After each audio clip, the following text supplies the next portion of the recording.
నమస్తే SR7 టీవీకి స్వాగతం. నా పేరు శబానా. ఉమ్మడి వరంగల్, ఖమ్మం, నల్గొండ ఎమ్మెల్సీ ఉప ఎన్నికల సన్నాహక సమావేశం నిర్వహించిన ములుగు జిల్లా కాంగ్రెస్ అధ్యక్షులు పైడాకుల అశోక్ అన్న, ప్రశ్నించే గొంతుక తీన్మార్ మల్లన్న, పట్టభద్రుల ఆత్మబంధువు తీన్మార్ మల్లన్న.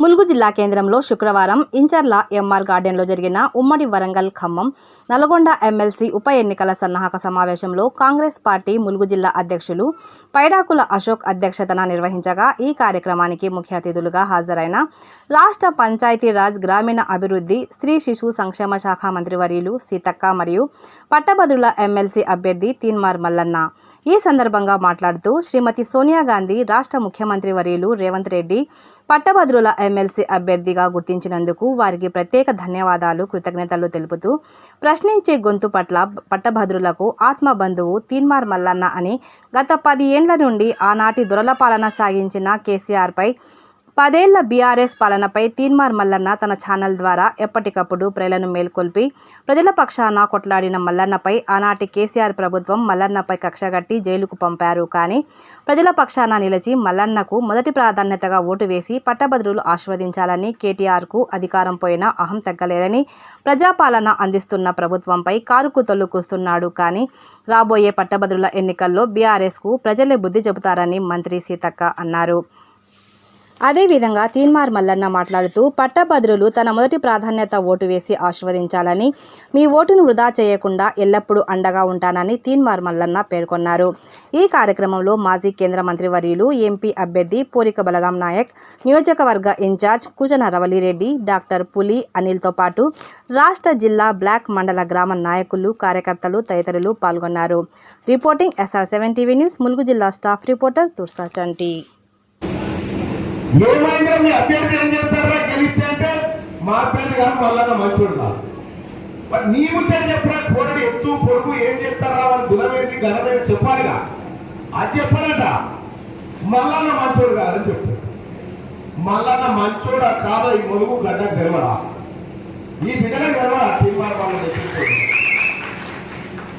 తీన్మార్ మల్లన్న ఈ ప్రజల కోసం పోరాటం చేసి, ప్రజల హక్కుల కోసం పోరాటం చేసి తీన్మార్ మల్లన్నను కేసీఆర్ అర్ధరాత్రి పూట అరెస్ట్ చేసి జైల్లో పెడితే, నా బిడ్డలు చిన్న చిన్న బిడ్డలు డాడీ డాడీ అంటుంటే ఆ బిడ్డలను ఒళ్ళో పెట్టుకొని ఓదాల్సిన నా అక్క మునుగు గడ్డ సీతక్క గారా.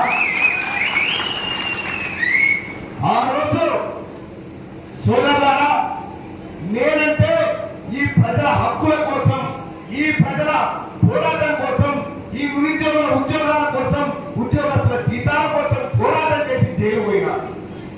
నీ చెల్లి ఎందుకు పోయిందిరా జైలుకు?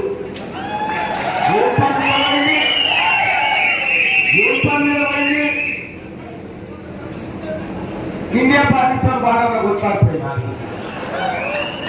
ఎందుకోసం పోయిందన్నా చెప్పరు, ఎందుకోసం పోయిందన్నా గట్టే చెప్పాలి. సారథంగా జైలు పోయినా కల్వకుంట్ల కవితకు మాకు పోలికరా.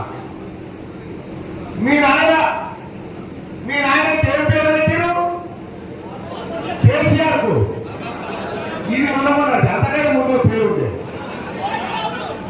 దుబాయ్ శేఖర్ అంటుండే. దుబాయ్ శేఖర్ పాస్పోర్ట్ లో బ్రోకర్ అంటుండే. బ్రోకర్ అని మీ నాయన పేరు. మీ నాయన మీ ఊళ్ళో చెట్టు కట్టేసి కొట్టిరా లేదా? చింతవర్గ కాడ రాయి చెట్టు కట్టేసి కొట్టిరా లేదా? మీ నాయన దోస్తు మానవులు వచ్చి మానవుల నుంచి చెప్పినా లేదా? ముచ్చట ఇది పెట్టు. ప్రభుత్వంతో మాట్లాడగలిగేటువంటి శక్తి, రేవంత్ రెడ్డి గారిని చెప్పించగలిగేటువంటి శక్తి మరి మల్లన్నకు ఉంది. కాబట్టి నిరుద్యోగుల సమస్యలు కానీ, ఉద్యోగుల సమస్యలు కానీ తప్పకుండా పరిష్కరిస్తాం. ఏది కూడా పెండింగ్ పెట్టాం. ఆ విషయాన్ని మీరు కూడా గ్రాడ్యుయేట్స్ కు, ఓటున్నటువంటి వాళ్ళకు అర్థం చేయించి ఓటు వేయించాలని కోరుకుంటా ఉన్నాం. 27వ తారీఖు నాడు ఒక అంటే ఇంతకు ముందు లెక్క ఈవీఎంలు ఉండవు, డబ్బాలు ఉండవు. మరి ఈ యొక్క యువకుడు, ప్రతి ఒక్క తల్లి తండ్రి మీ పిల్లలకు అర్థం చేయించి ఖచ్చితంగా మల్లన్న ఇప్పటికి మూడోసారి పాపం. ఈసారి మూడోసారి ఖచ్చితంగా భారీ మెజార్టీ తోటి మరి కౌన్సిల్లో ఎమ్మెల్సీ ఉండే విధంగా అందరూ కష్టపడాలని పేరు పేరున కోరుకుంటూ అందరికీ నమస్కారాలు, ధన్యవాదాలు మరి తెలియజేస్తూ జై కాంగ్రెస్.